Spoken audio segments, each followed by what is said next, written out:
Roasted Brussels sprouts are one of my favorite dishes. If you haven't tried it, you need to get on this because not only do they taste amazing, like the other cruciferous vegetables in this series, they are super detox, anti-inflammatory, antioxidant, which makes them a great disease and illness fighter, including cancer.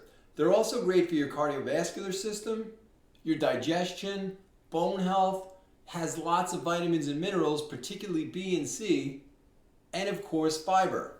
So let's get right into it. We're going to start with a pound of Brussels sprouts, or basically enough after you cut them in half to cover your whole pan. Now we're going to preheat the oven to 400 degrees, trim the ends, remove the outer leaves, and cut them in half. And if they're big ones, cut them in quarters so that they roast evenly.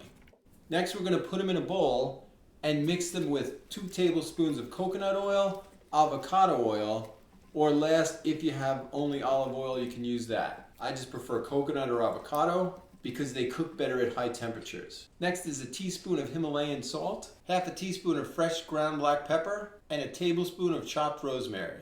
Additionally, you could add 3 cloves of chopped garlic in here, half a teaspoon of thyme, and if you really want to make this interesting, you can put in about 2 tablespoons of maple syrup, always go with the grade B, and mix that up all around them, and it makes them candied in a way. It tastes really great. But what I'm going to do instead of that is do the same thing with walnuts and add those at the end, as I'll show you.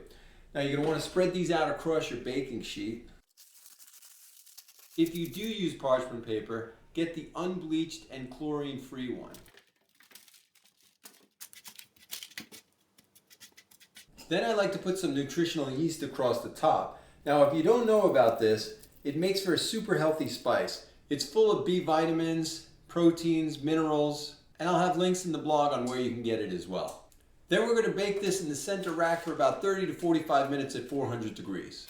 Now you can add pine nuts or pecans. What I like to do is take walnuts, chop them up, add about 2 tablespoons of honey, mix that, and then when there's 15 minutes left of baking, I just spread them out across the pan.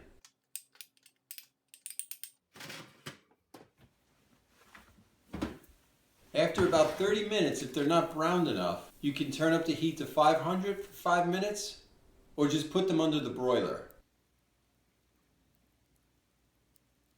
So after this is done, you could add Parmesan cheese, honey, balsamic vinegar, and olive oil, or you could let it cool and make a salad out of it using grapes, baby kale, and goat cheese. And there's a great spicy sauce recipe that goes very well with this that I'm going to include in the blog at theartofunity.com. So for more things like this, you could subscribe and check out our playlist of healthy recipes. Either way, I hope you try this one because it's amazing and it's so good for you. So good luck with this.